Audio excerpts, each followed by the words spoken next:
भावेश जी, राहुल गांधी को राहुल गांधी के दुश्मन कौन है? कांग्रेस पार्टी का, राहुल नहीं, कांग्रेस पार्टी की। कांग्रेस पार्टी के वोट बैंक को क्या भारतीय जनता पार्टी ने हड़पा है?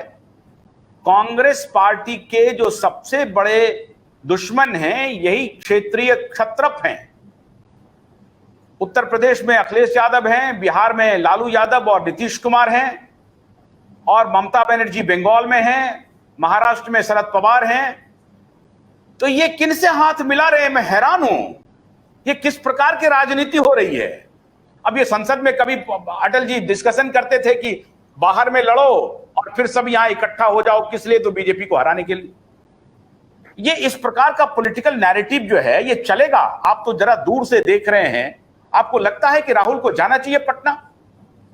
हाँ, जाना चाहिए, जरूर जाना चाहिए। बिकॉज पॉलिटिक्स में अगर आप प्रासंगिक नहीं है, अगर आप पार्टिसिपेट नहीं करते हैं, तो फिर आप हाशिए पे बैठ के कुछ ज्यादा कर नहीं सकते हैं। तो अगर आपको बहुत लाभ की गुंजाइश नहीं है तब भी आप जाते हैं, आप जरूर जाते हैं। फिलहाल 10 साल हो चुके हैं ऑपोजिशन में बैठे हुए, तो अब कुछ विशेष करने की आवश्यकता भी है, क्योंकि कांग्रेस के अंदर राहुल गांधी की लीडरशिप कितनी स्टैब्लिश्ड है अभी, कितनी मजबूत है, उस विषय पे बहुत ज्यादा विचार करने की अभी फिलहाल कोई आवश्यकता नहीं है। कांग्रेस का जो भी नुमाइंदा हो, नए कांग्रेस के जो प्रेसिडेंट हैं वो भी जा रहे हैं, राहुल गांधी भी जा रहे हैं।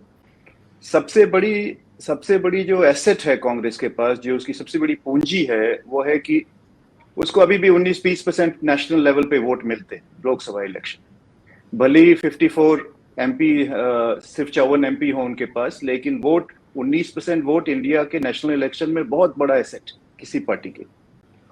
तो अगर ऑपोजिशन का कोई भी इस जो लोग इकट्ठा हो रहे हैं 23 जून को पटना में, उसके कोई भी जो मेंबर्स आ रहे हैं, जो क्षेत्रीय हमारे राजनीतिक दल हैं, उनको ये बात याद रखना पड़ेगा कि कांग्रेस के बगैर कोई यूनाइटेड ऑपोजिशन नहीं है, वो संभव नहीं है। और मैं ये कोई किसी भी पार्टी का समर्थक नहीं हूं ना, मैं चूंकि मैं पत्रकार हूं, तो हाँ, व्यक्तिगत रूप से मेरा उसमें कोई जी।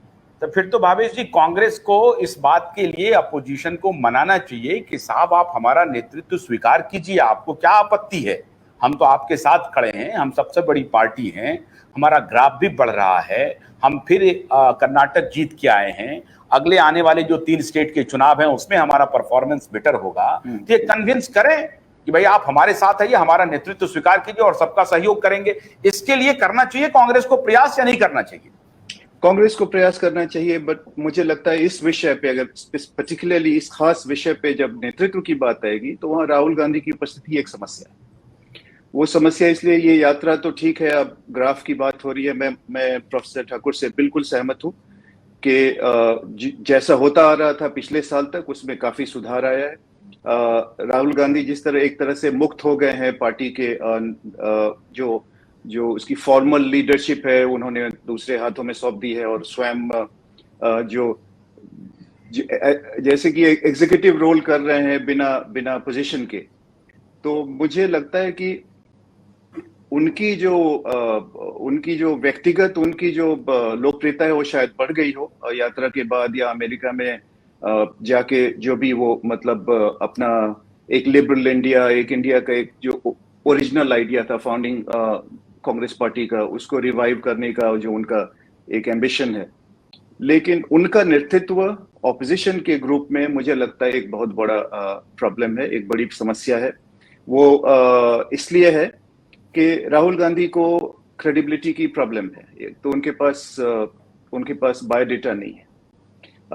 मुझे याद है जब यूपीए की पहली गवर्नमेंट में मनमोहन सिंह ने उनको मिनिस्टेरियल पद देने की बात की थी, तो एक पहला मौका था जब राहुल गांधी को कुछ सचमुच किसी क्षेत्र में काम करके साबित करने का एक बहुत बड़ा मौका था।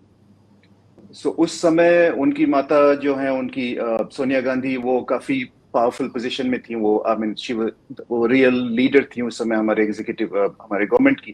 तो हमेशा ये तो आप ठीक कह रहे हैं कि उनको ये हमेशा ये लगते रहता है इस फैमिली को कि they are only made for prime ministerial post. तो ये तो उनका एक क्राइसिस है, वो ये बात आप ठीक कह रहे हैं। बट इंदिरा गांधी मिनिस्टर थी, इंदिरा गांधी शास्त्री जी के कैबिनेट में मिनिस्टर थी कई साल तक, और वो दौर कुछ और वो और मिनिस्टर रहती है। हाँ, अगर शास्त्री जी जीवित रहते और पूरी सरकार उनकी रहती तो वो मिनिस्टर रहती काफी साल तक, इसके पहले की प्राइम मिनिस्टर। तो ऐसी कोई बाध्यता नहीं है कि आप मतलब ये राहुल गांधी और उनकी मदर, और उस समय जो मनमोहन सिंह शायद, जहां तक मुझे ज्ञात है, मनमोहन सिंह शायद चाहते थे कि वो मिनिस्टर बने, कुछ करके दिखाएं, कि बायोडेटा पे तो रखना होता है ना, कोई सीईओ ऐसे ही नहीं बन जाता। इवन अगर प्राइवेटली ओन्ड कंपनी है तो उसमें भी जो बाल बच्चे होते हैं वो पहले छोटे रोल्स करते हैं, पहले एरिया संभालते हैं, दूसरे क्षेत्रों में मार्केटिंग देखते हैं, सेल्स देखते हैं, जो ये करना पड़ता है, ये सबको करना पड़ता है। बात भले ही मेरी थोड़ी छोटी अभी सुनने में लग रही हो, लेकिन यही तरीका है।